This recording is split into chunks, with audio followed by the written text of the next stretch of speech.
Chapter 4. Cold Storage. For 3 long seconds, nobody in the Oas-Is station moved.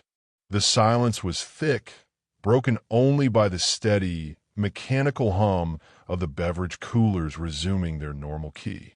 Wisps of pale, odorless smoke still drifted near the ceiling in aisle 3, and the air retained the faint, metallic tang of cold iron. Clara stood in the doorway, her camera hanging against her trench coat, her leather notebook tucked under her arm. Her sharp eyes darted from the lingering haze in the corner to the heavy, custom-built brass flashlight in Chris's right hand, and finally to Elena standing near the register beside an open satchel. Chris didn't flinch. He didn't rush to hide the flashlight, nor did he offer a panicked explanation. Instead, he simply exhaled a slow, weary sound and let his clerk persona slide back into place. "Store's open," Chris said, his baritone voice perfectly level. "Coffee's fresh. What can I get for you?" Clara stepped inside, the automatic doors sliding shut behind her with a soft hiss. Her boots made a crisp, deliberate sound on the tile as she walked toward the counter.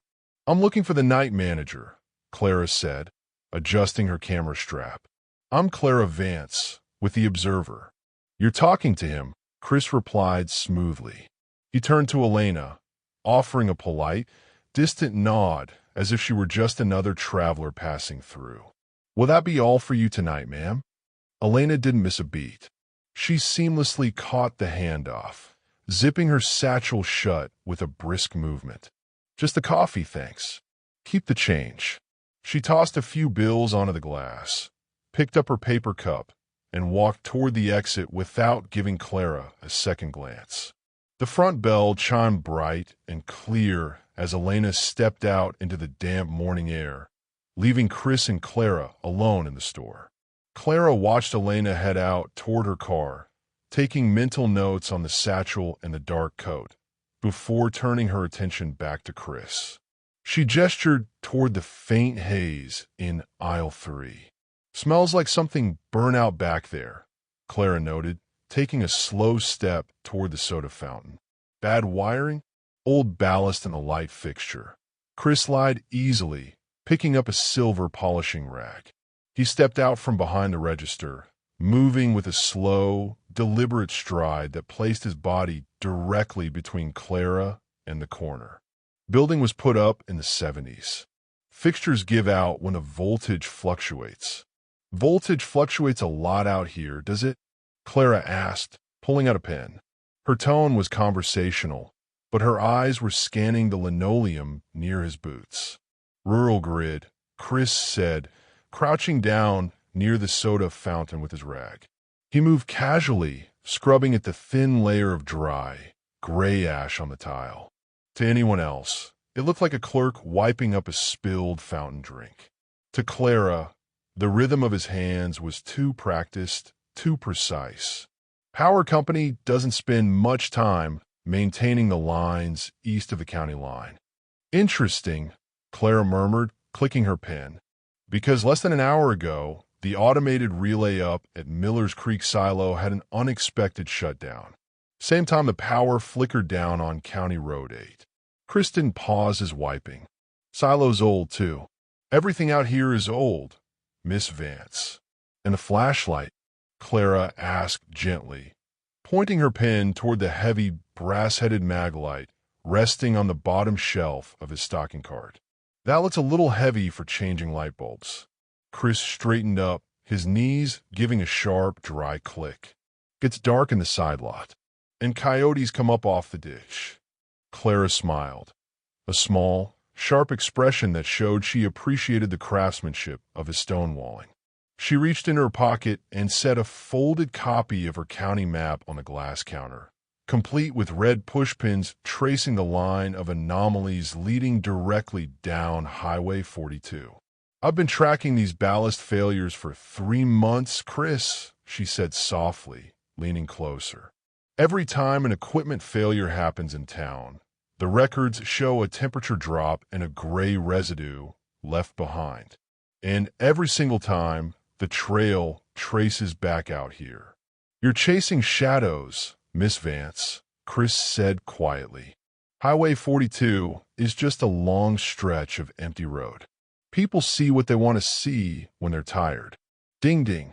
The automatic doors slid open, cutting her off as two highway utility workers stomped inside, laughing about the early morning chill as they headed for the coffee pots. In an instant, the stage was reset. Chris went right to work, ringing up coffee and sandwiches with effortless efficiency. While the workers chatted, Chris casually used a spray bottle and a paper towel to wipe down the edge of the counter, erasing the last microscopic trace of the residue Elena's device had neutralized. By the time the utility workers paid and headed back to their truck, the store was completely back to normal. The air smelled of hazelnut and bleach. The floor in aisle 3 was spotless. The heavy flashlight was tucked safely out of sight. Chris folded his arms across his chest. "Anything else I can help you with, Miss Vance?" Clara looked around the pristine store, her eyes lighting up with quiet satisfaction. "Not right now, Chris, but I'll be back for coffee. You make a very clean cup." She turned and stepped out into the pre-dawn light. Clara spent the rest of the day in room 11 at the Prairie Breeze Motel, surrounded by the quiet hum of an aging air conditioner and the yellow glow of a single desk lamp. She spread her notes across the floral bedspread, tape recorder sitting on the nightstand beside her cold coffee. She listened to Roy Jacobs's voice again, the hesitation in his breath, the tremor when he mentioned the dark coat by the Trilene and the black grease on the grain scale printer. Then she pulled out her fresh notepad and began writing down everything she had observed at the Oas-Is station. Subject 1, Chris. Night manager. Mid-40s. Physically imposing, bad knee. Moves with condition caution. Keeps his right hand positioned near a hidden drawer behind the register. Unflappable under pressure. Subject 2, unnamed woman. Dark wool coat. Severe hair knot. Carries a heavy, reinforced leather satchel. Left immediately upon my arrival. Interacted with Chris not as a customer, but as a colleague. Clara leaned back against the headboard, tapping her pen against her chin as she stared at her county map. It was the seamless synchronization between Chris and the woman that kept bugging her. People who don't know each other don't fall into an effortless double act when a stranger walks through the door. The moment she had stepped through those doors, both of them had pivoted in unison to cover up whatever had just happened in aisle 3. And then there was the residue. Roy described a cold cellar smell and black grease at the silo. Officer Hayes had reported radio static and a 12-degree temperature plunge on his dashboard. In aisle 3, Clara had caught the tail end of that exact same smell, sharp, metallic like freezing iron. Right before Chris had wiped the gray ash from the linoleum with the casual precision of a man cleaning up a spilled soda. He wasn't an eccentric clerk living in denial. He was a man who knew exactly what was happening, and he was actively scrubbing the evidence off the board. Clara checked her watch. 11:45 p.m. Her body was exhausted from pulling a 24-hour shift, but her mind was firing on all cylinders. A bad reporter would have rushed back to the newsroom to write a sensationalized piece about a gas station cover-up. An investigative reporter knew that if you want to see a fox leave its den, you don't dig up the hole. You sit quietly downwind and wait for the sun to go down. Clara grabbed her trench coat, checked the battery on her microcassette recorder, and loaded a fresh roll of film into her camera. "Let's see how clean that store really is," she whispered to the empty room. The following night, the clock behind the counter read 1:15 a.m.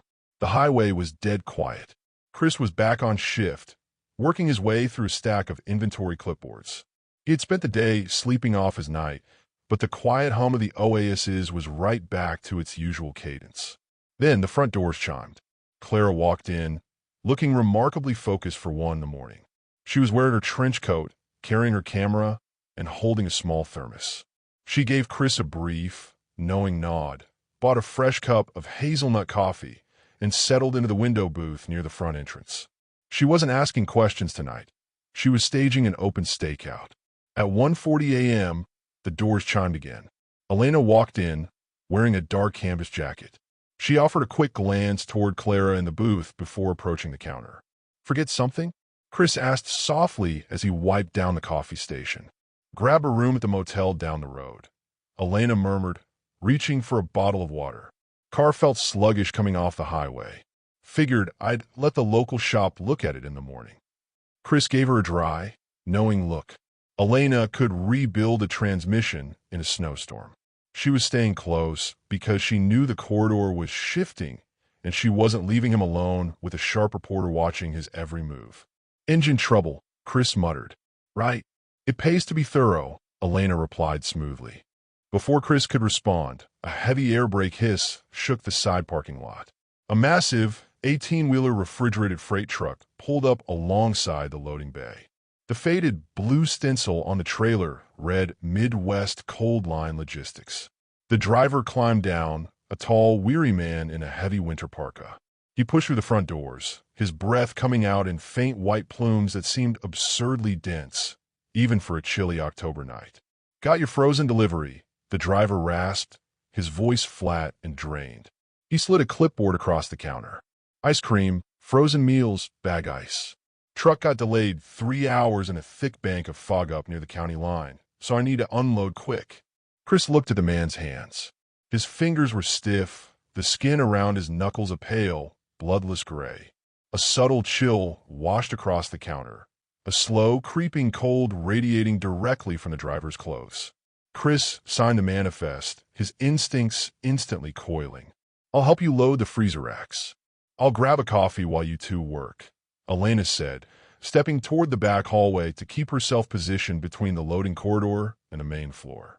Clara watched the interaction carefully from her booth, her pen hovering over her page as Chris grabbed his keys and headed toward the back storage room. The walk-in freezer was a large, stainless steel room built onto the back wall of the station, accessible via a heavy insulated door inside the storage hallway and a loading hatch connected directly to the truck's trailer. Inside, the temperature was usually kept at a steady 0 degrees. As Chris stepped inside the storage hallway, the cold hit him like a physical wall. It wasn't just cold, it was dense, damp, and smelled heavily of crushed pine needles and wet iron. "Something hitched a ride," Chris muttered under his breath. The driver had opened the inner loading hatch from the truck, sliding metal crates of frozen goods into the freezer. But inside the stainless steel room, the frost wasn't forming in normal white sheets. It was growing across the aluminum shelving in sharp, geometric patterns that spiraled inward toward the center of the ceiling. The static had adapted. It had used the insulated, refrigerated environment of the freight trailer to bypass the night air outside, hiding inside the commercial cooling system until it reached the station. Chris didn't hesitate. He reached into his apron, pulling out the newly fitted Maglite, its freshly installed brass ring heavy and solid in his grip. "Get back out to your rig," Chris told the driver sternly. The driver didn't answer. He simply stood frozen in the doorway of the walk-in, his eyes wide and unblinking, fixed on the top corner of the freezer where the frost was thickening into a dense, oily mass. From the hallway outside, the heavy insulated freezer door suddenly swung shut with a loud, metallic thud. The automatic latch clicked into place, locking from the outside as the temperature inside plummeted instantly toward sub-zero. "Chris!"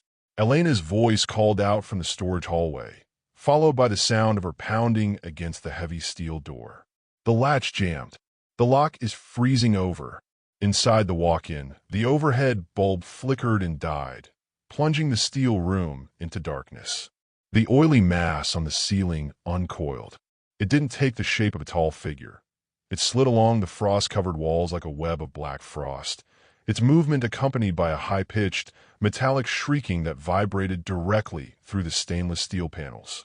Chris clicked his Maglite. A brilliant beam of violet light cut through the freezing dark. The beam hit the creeping black frost, sending up a thick cloud of steam that smelled of wet ash.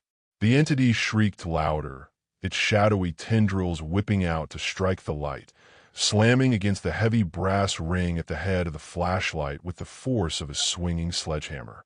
Chris absorbed the blow, his bad knee buckling slightly against the slick floor, but the heavy brass housing held firm, absorbing the shock without cracking. Outside in the hallway, Clara had rushed back from her booth, following the noise. She arrived just in time to see Elena pulling a compact brass tension tool from her coat, furiously trying to heat the ice-crusted lock on the freezer door. "What is happening in there?" Clara demanded, looking from the freezing lock to Elena's specialized tools. "Is he trapped?" "Stay back," Elena ordered, not looking up as she worked the lock mechanism. "The seal broke. Help me pull this lever." Clara didn't ask questions. She threw her weight onto the heavy steel handle alongside Elena. Together, they heaved against the frozen mechanism until the ice cracked with a sound like a pistol shot. The heavy door burst open. A wave of sub-zero air and thick, oily steam poured out into the hallway, knocking Clara back a step. Through the haze, she saw Chris standing in the center of the freezer, bathed in a searing violet light that burned away the black frost clinging to the walls. The shadow mass dissolved into a shower of harmless gray dust, washing down the drainage grate in the floor as the normal white utility light sputtered back to life. Chris stood there, breathing heavily, his coat covered in a thin layer of frost, the heavy brass flashlight glowing warm in his hand. He stepped out into the hallway, clicking the light off and tucking it securely back into his apron. He looked at Elena, then turned his gaze slowly toward Clara, who was staring into the freezer with wide, undeniable realization. There was no bad ballast to blame this time. No rural power grid glitch. Clara looked at the melted black frost on the drain, then at the heavy brass tool in Chris's hand, and finally up at his tired, weathered face. "That," Clara said softly, her voice barely a whisper, "wasn't a coyote." Chris looked at her for a long, quiet moment, exhaling a cloud of cold mist into the hall. He knew the cover-up was over. "Coffee still fresh, Miss Vance," Chris said quietly. "If you really want to talk, you'd better grab a cup."